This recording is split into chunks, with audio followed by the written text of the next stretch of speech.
Welcome to the ABCs of Preschool, the show that covers all things from parenting to childcare. And we're going to get real about how not just to survive, but thrive in the early years. I'm your host, Miss Amber. I'm a mom of 5 and early childhood expert with over 25 years in the industry. Whether you're a parent, an educator, or just curious about early childhood education, this podcast is for you. Each week, we're going to dive into what life looks like raising little ones, with special guests, industry experts, and personal stories that will leave you inspired and empowered. Get ready to explore, imagine, and discover the beautifully messy that comes with these magical years. Buckle up, because thriving during the early years is a wild and rewarding ride. Welcome to the ABCs of Preschool podcast. My name is Miss Amber. I'm so excited to be here. I am excited about this topic. I'm not sure it really classifies as any topic in the ABCs of Preschool, but at the same time, I think it's super important. And I think we need to talk about vacations and traveling more, especially as working Americans, parents in America. We grind, we work, work, work, work, work.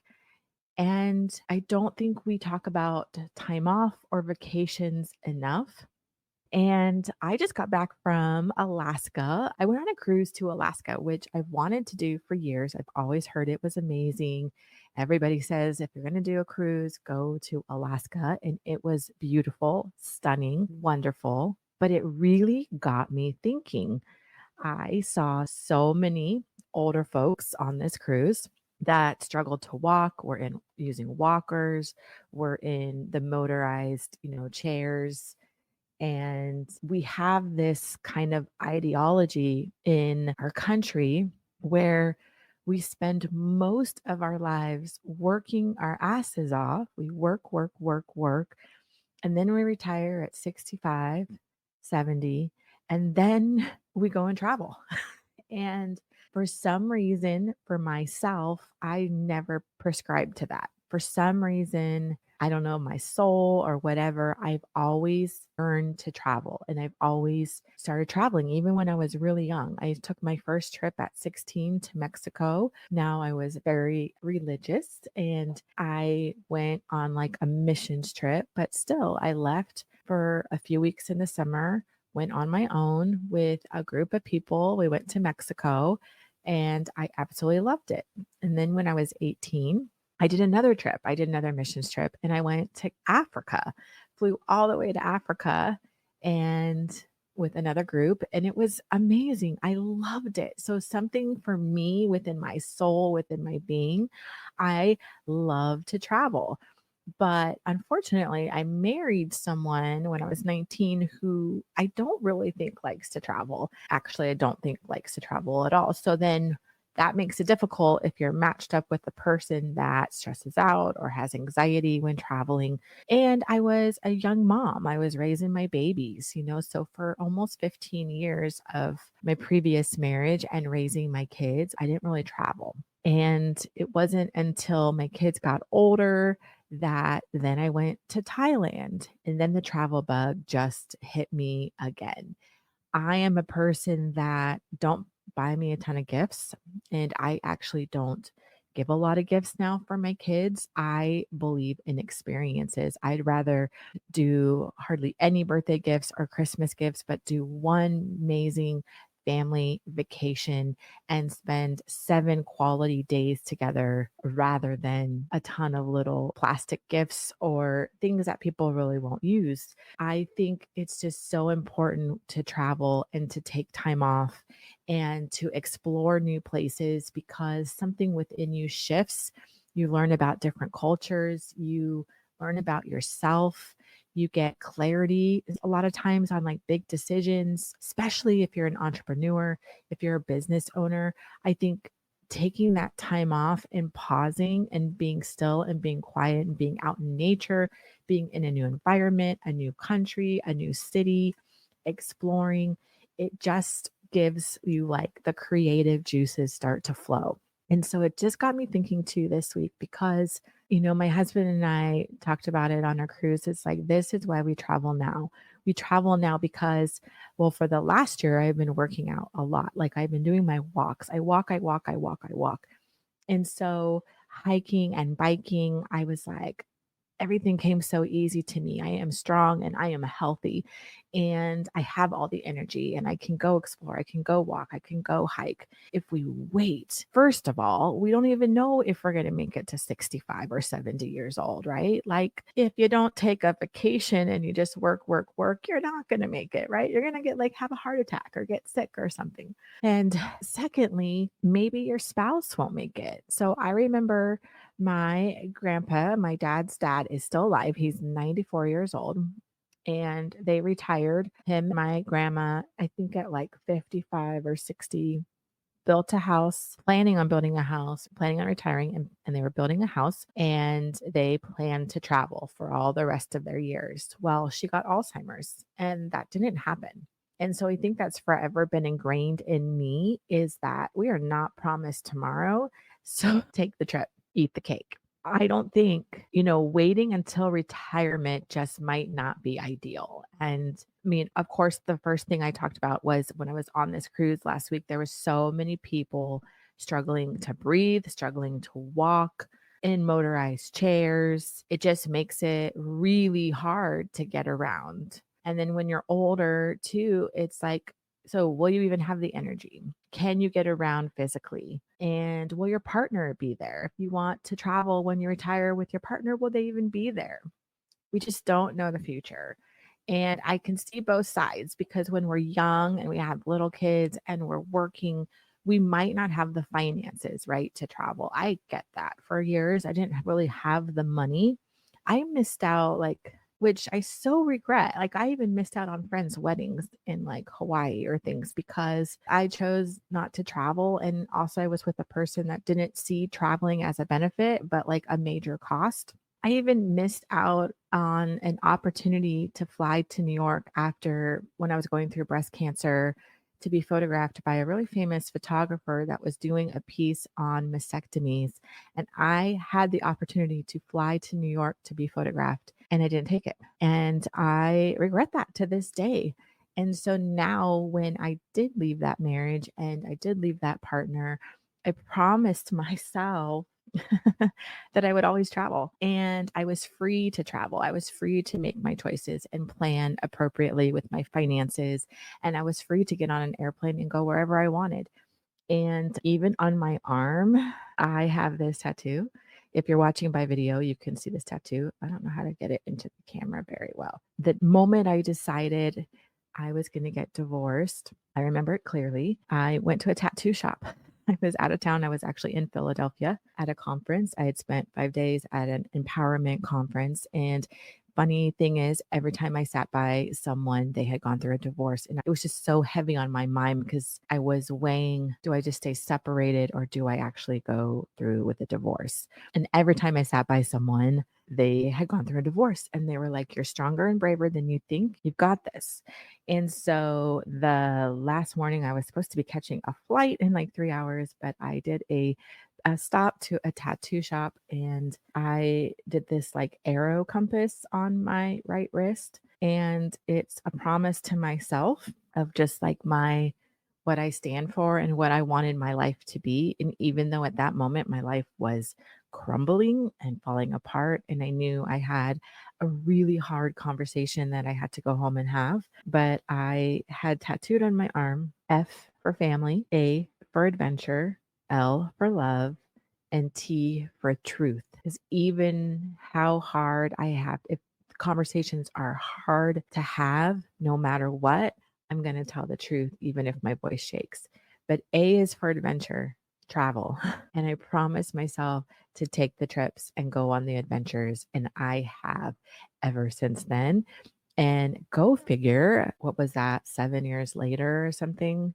6 years later, I met my husband, who I love and have today, who is actually a pilot. And so we travel the world all the time. And I totally understand that it's easier for me to travel because he is a pilot. I get that. But I was as soon as I left that marriage, I started traveling. I was taking a cruise with women business people. I did conferences. I went and took my kids to Canada and Mexico. So it was just a promise for myself because I know for me, and with having cancer, with having going through that and some medical things, I know tomorrow is not promised.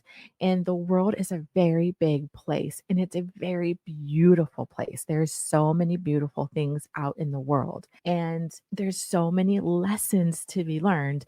And one of the biggest lessons about traveling is that we are all human. We are all the same. I don't care if you were in a small village in Africa to a big city in London to a California girl. We are all the same at the core. We truly, truly are. Our skin color, our hair, our eyes, just we all may look different, but we are human. We have a soul. We all want to be loved. We all want to give love. We want to be taken care of. We all are so similar. And I think that is the most beautiful thing about traveling. And I think the benefits to travel, like really experiences over gifts, truly has been a game changer for my family. And every Christmas, the gift to the kids is a trip. And I am so excited. So Christmas was months ago, right? But we're finally doing it. So last Christmas for the kids, we bought cruises for everybody. So we're actually going to be going on a cruise in November in just like 6 weeks or 7 weeks. And I'm so excited. So we're going to have 7 days as a family cruising. We're going to Spain and France and Italy. And it's going to be a grand adventure. And that, my friends, is priceless. That, those memories, those experiences, the laughs, the drinking of the wine, the traveling new cities, like that is such an amazing gift. I think that trumps all of it and it resets everything. And you're having family memories that will take you to your grave forever. Because imagine on our deathbeds, are we going to say, oh, it was my favorite gift I got was this, blah, blah, blah? No, we're going to think about all the memories that we have, the vacations, the experiences, all that joy that brings us. There's so much mental and emotional benefits from traveling. And I can't express that enough. If you're working and working and working and working, the amount of stress that you're under, next week's episode is going to be about managing stress, traveling and truly traveling with a break and not letting work follow you. You can just relax. You can be at peace. You can take naps. I took so many naps. I slept so much last week. It was crazy. I think one of it is being on a cruise ship where the boat just rocks. So, like, it brings you back to like being a baby because it just steady, kind of just rocks so gently. Like, I slept so good. I would eat, I would sleep, we would hike, we would go out, sleep again. And it just is so good for the soul. And then being out in nature and being in a new city, it's exciting. It brings like joy and excitement. There's just so many mental and emotional benefits. And I think there's a lot of other countries like Europe, they have so much vacation time, right? And here in America, we just don't. I mean, for my girls, we do. Like, I have made it a priority since I've opened my school from day one to close just like elementary school. So they do have that time off because I think it is for our health, our core, our soul, our well being. It is so important to travel. And I know there's financial considerations. I absolutely know that. You can do things on a budget. There's Airbnb, you can Airbnb rooms. And again, what if you skip Starbucks? And stop going to Starbucks? And what if instead of Starbucks, that was your travel fund? I bought myself a nice coffee maker and I prefer my cup of espresso every day over Starbucks any day now, saving myself $7. Sometimes people can even have two Starbucks a day. Imagine that. So skip your Starbucks, or don't do as many gifts as Christmas. Maybe do one little gift and then the rest, it's a trip, it's a family vacation. I think it's also important, not just for family vacations, but for you and your partner to go on vacation. I think one of the biggest mistakes parents make raising their kids is they put all their time and energy into the kids and they forget about their spouse.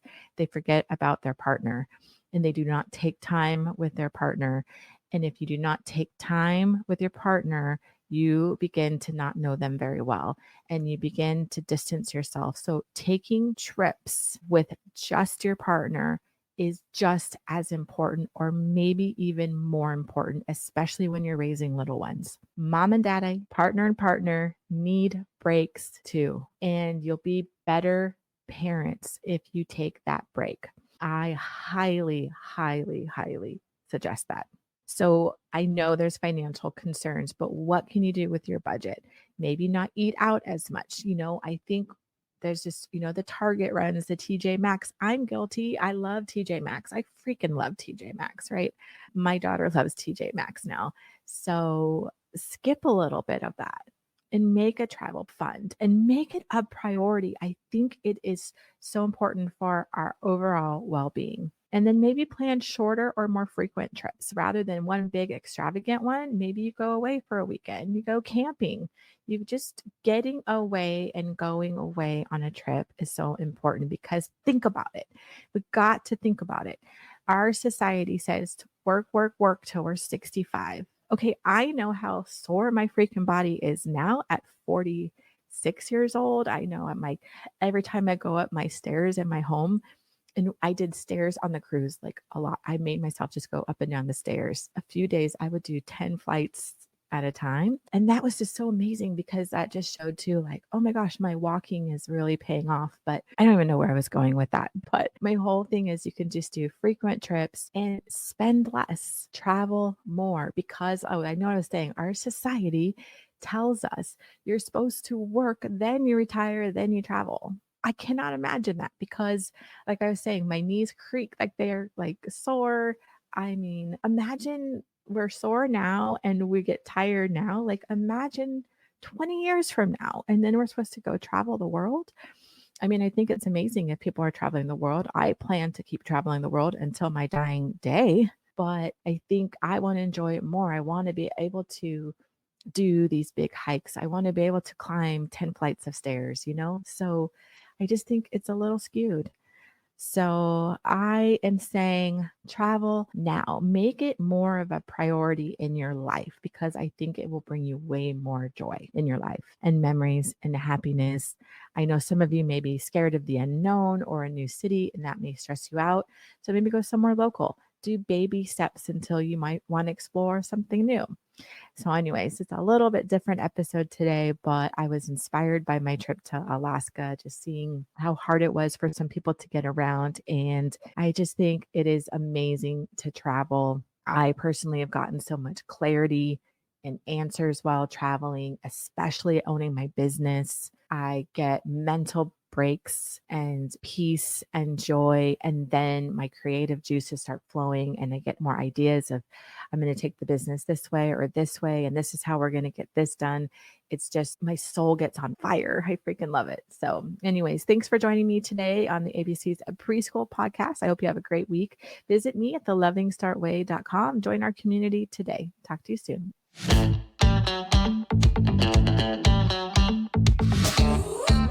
Thanks for listening. I appreciate you so much for taking the time out of your busy schedule to hear this podcast. Make sure to hit the subscribe button so you won't miss the next episode. For more information on how to work with me, Miss Amber, visit me at thelovingstartway.com or follow me on Insta at thelovingstartway.